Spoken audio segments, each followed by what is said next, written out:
उत्पत्ति अध्याय 3। उत्पत्ति अध्याय 3।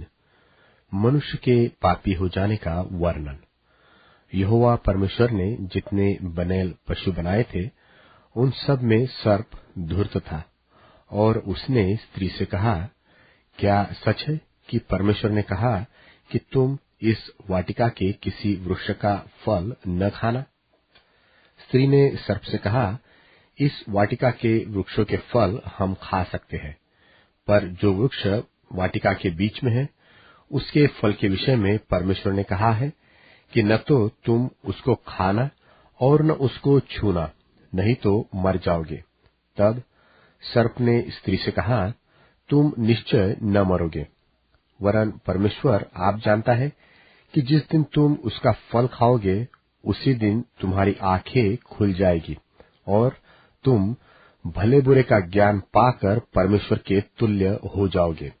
सो जब स्त्री ने देखा कि उस वृक्ष का फल खाने में अच्छा और देखने में मनभाव और बुद्धि देने के लिए चाहने योग्य है, तब उसने उसमें से तोड़कर खाया और अपने पति को भी दिया, और उसने भी खाया। तब उन दोनों की आंखें खुल गई और उनको मालूम हुआ कि वे नंगे हैं। सो उन्होंने अंजीर के पत्ते जोड़ जोड़ कर लंगोट बना लिए। तब यहोवा परमेश्वर जो दिन के ठंडे समय वाटिका में फिरता था, उसका शब्द उनको सुनाई दिया। तब आदम और उसकी पत्नी वाटिका के वृक्षों के बीच यहोवा परमेश्वर से छिप गए। तब यहोवा परमेश्वर ने पुकारकर आदम से पूछा, तू कहाँ है? उसने कहा, मैं तेरा शब्द बारी में सुनकर डर गया, क्योंकि मैं नंगा था, इसलिए छिप गया। उसने कहा, किसने तुझे चिताया कि तू नंगा है? जिस वृक्ष का फल खाने को मैंने तुझे वर्जा था, क्या तूने उसका फल खाया है? आदम ने कहा, जिस स्त्री को तूने मेरे संग रहने को दिया है, उसी ने उस वृक्ष का फल मुझे दिया और मैंने खाया। तब यहोवा परमेश्वर ने स्त्री से कहा, तूने यह क्या किया है? स्त्री ने कहा, सर्प ने मुझे बहका दिया, तब मैंने खाया। तब यहोवा परमेश्वर ने सर्प से कहा, तूने जो किया यह किया है, इसलिए तू सब घरेलू पशुओं और सब बनेल पशुओं से अधिक शापित है। तू पेट के बल चला करेगा और जीवन भर मिट्टी चाटता रहेगा।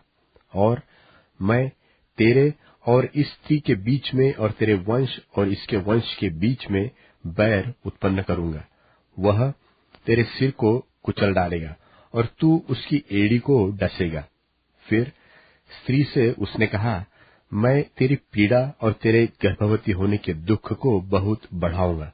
तू पीड़ित होकर बालक उत्पन्न करेगी और तेरी लालसा तेरे पति की ओर होगी और वह तुझ पर प्रभुता करेगा।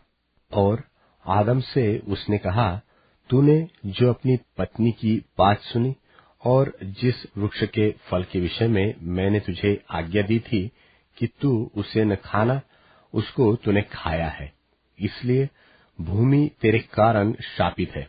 तू उसकी उपज जीवन भर दुख के साथ खाया करेगा और वह तेरे लिए कांटे और ऊंट कटारे उगाएगी, और तू खेत की उपज खाएगा और अपने माथे के पसीने की रोटी खाया करेगा और अंत में मिट्टी में मिल जाएगा, क्योंकि तू उसी में से निकाला गया है। तू मिट्टी तो है और मिट्टी ही में फिर मिल जाएगा। और आदम ने अपनी पत्नी का नाम हव्वा रखा, क्योंकि जितने मनुष्य जीवित है उन सबकी आदि माता वही हुई। और यहोवा परमेश्वर ने आदम और उसकी पत्नी के लिए चमड़े के अंगरखे बनवाकर उनको पहना दिए।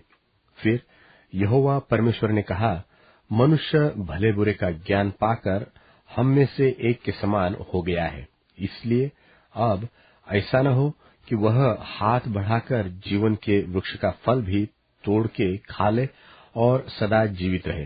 तब यहोवा परमेश्वर ने उसको आदम की वाटिका में से निकाल दिया कि वह उस भूमि पर खेती करे जिसमें से वह बनाया गया था। इसलिए आदम को उसने निकाल दिया और जीवन के वृक्ष के मार्ग का पहरा देने के लिए अदन की वाटिका में पूर्व की ओर करूबों और चारों ओर घूमने वाली ज्वालामय तलवार को भी नियुक्त कर दिया।